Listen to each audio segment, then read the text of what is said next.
Good morning, everybody. My name is Darlene. I have Parkinson's.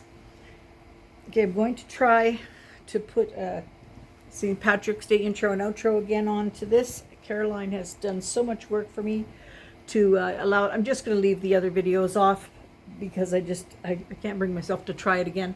So I'm going to put this new one on. She's given me some more lovely music, and I'm going to put it to the same pictures, and we'll see how it goes. Hopefully my user error will not affect this one. I tell you, when you don't know what you're doing, it's a dangerous thing, this world of computers. Anyway, I thought I'd tell a couple of funny stories it brought to mind when I was going through all of this. One happened when I was in high school. Now, you know how many years ago that would be. Anyway, back then there was no such thing as computers. There just was no such thing. So, or if there was, I remember actually, well, that's a different story, but anyway, I remember my dad saying to us one time, "Come on, I'm going to show you the new computer at our work." We were like, "A computer at your work? Oh my gosh, that sounded so impressive."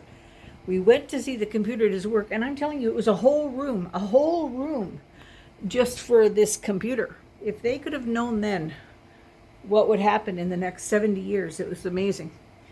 Anyway, the story I was going to tell was it. This is my brain. Okay. Oh yeah, it was in high school. They had typewriters, and so you had to do like speed tests and accuracy tests and whatnot. Well, they were having a contest downtown in Vancouver for all the typing students in the city, so you could register if you wanted to. So our teacher thought that this would be a great field trip for us. We would register and go down to it. So I was all in for going somewhere that I was going to get out of school for a while. So off we went, and we did our test. And it was a 30-minute, 30 minutes, 30 seconds. It was 30 seconds, I think. It was a 30-second. Oh, I see a tall story, I don't remember. I think it was 30 seconds. But anyway, it was a set time. And you had to, the thing that you had to type was on the little side table. And you had to look at it, not look at your screen, you just do your fingers and type it the best you could, and they took off 5 points for every word that you spelled wrong, or every error that was on it. Anyway, I thought I had done pretty good. I typed pretty fast along with everybody else, and I thought I did pretty good. So they were going to give the results to the people of the city the next day, because there was lots of students from all over different schools. And I was pretty sure that I was going to be right up there. Sure enough, I heard my name called. And I thought, I knew it. I knew I was good at this. And the teacher says to me, she says, "Darlene, I'm not sure if you're going to be really happy about this, but you got the booby prize." I said, "What?" She said, "You had the worst score of anybody there." I guess it was because I had tried to type as fast as I could that I made so many errors that I ended up in the negative column for words per minute. Oh, I tell you, live and learn. Now I would go plodding along slowly and try to make it accurate, but the voice thing, when I type, I can't use my fingers anymore, so I have to voice do it, and it doesn't hear me correctly, or I don't say my words clearly enough, and it doesn't really do its thing. It makes it puts capitals where there shouldn't be, and ends a sentence where it shouldn't be, and spells things wrong. I can't tell you how many relatives it's killed off. I remember Dad was in the hospital, and I was emailing Claudine something, and I said to her, I think I said something about going for I can't remember what it was. It was something about going and getting a hearing test or something. So I probably used the word deaf in my sentence or something. But anyway, what it come up with when it sent it to her is, "Dad is dead." Like I would ever have written something like that, even if it had been true. I would never have written it like that. But I couldn't believe that was what had happened. So I quickly called her up and said, "Ignore that. That's not me. And she goes, "Oh, I knew that wasn't right."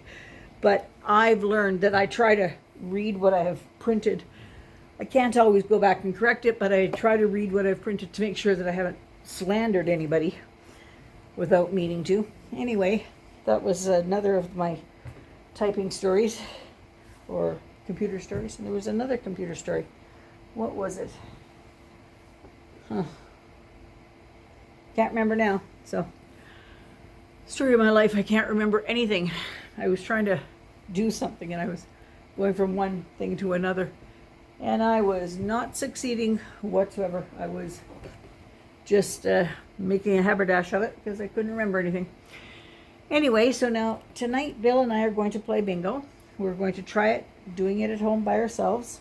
Claudine will be around, but she'll maybe go out and play a game of dice or something, but she'll be around if I have any troubles. And we just have to watch our numbers. We're only going to take a few cards each, and we'll watch our numbers and then phone in if we have a bingo. I don't think we have any worries of that, but I'd like to think that we could. Anyway, that's a fun thing that we're going to do tonight. And, I could tell you a story about bingo. That's what I could do. Bill and I, I used to go to a bingo here in Calgary when I lived here before with my friend Jerry. And Jerry and I, we had so much fun at bingo. It was crazy. It was so much fun. Anyway, we went, and she had a real thing that men should not be playing bingo. Didn't matter to me, but she thought men shouldn't be playing bingo. She said men should be out mowing the lawn or watching a hockey game. And I said, okay, whatever, but I didn't believe that. But anyway, one day Bill says to me, do you mind if I come to bingo with you? I says, I don't mind at all. I says, just be prepared. Jerry may make a comment about it, but don't worry about it. Anyway, we come, and she didn't make any comments to him. And I said to her halfway through the bingo, I said, you know, Jerry, it's okay to let Bill play bingo here because we've compensated the fact that he's a man. She said, how's that? I said to her, well, I make him wear frilly underwear when he comes to bingo. So when he comes to bingo, he's half woman. So he's got frilly underwear on, and then that way it's okay. She just laughed. She thought it was hilarious. Well, anyway, they had progressive pots on, and one of the pots that they had was getting the letter X in 17 numbers. It's fairly hard to do, but it's doable. Anyway, and the pot had grown to be $9,000. So she said, wait do you see? She says, that pot will go some night when I'm not here. When I come all the time, some night that I'm not here, it's going to go. I said, probably. That's the way I think of it. But anyway, I went to bingo because it was this progressive pot. And I said to Bill, Jerry's not going to be at bingo tonight. Do you want to come? So he says, yeah, sure. So the two of us went. And didn't Bill win the progressive pot? The 17th number, he had the letter X. And I just couldn't believe it. It was so exciting. So anyway, I immediately went home afterwards and phoned Jerry up. And I said, Jerry, you'll never bet. She said, what? And I said, the progressive X went in 17 numbers. And of all things, it went to a man. And she says, it didn't. I said, yes, Jerry, it did. And I said, he looked so wonderful walking up to the podium with his frilly panties on. Well, she just laughed and laughed. She says, oh, I'm so glad he won. But anyway, we tease him every once in a while, saying you can only play bingo if you put your frilly panties on. Anyway, I am going to stop here for now, and I'm going to upload this with some new music that Caroline has been so wonderful to put on. So she's given me new music to put on here, and I'm going to include it, and I'm fingers crossed it all works, and we'll see how it goes. But thank you so much, Caroline. That's Caroline, Canadian Gal. Everybody go over and check her out. She's a wonderful person, and you can see how much work she's done for me. So thank you. Bye.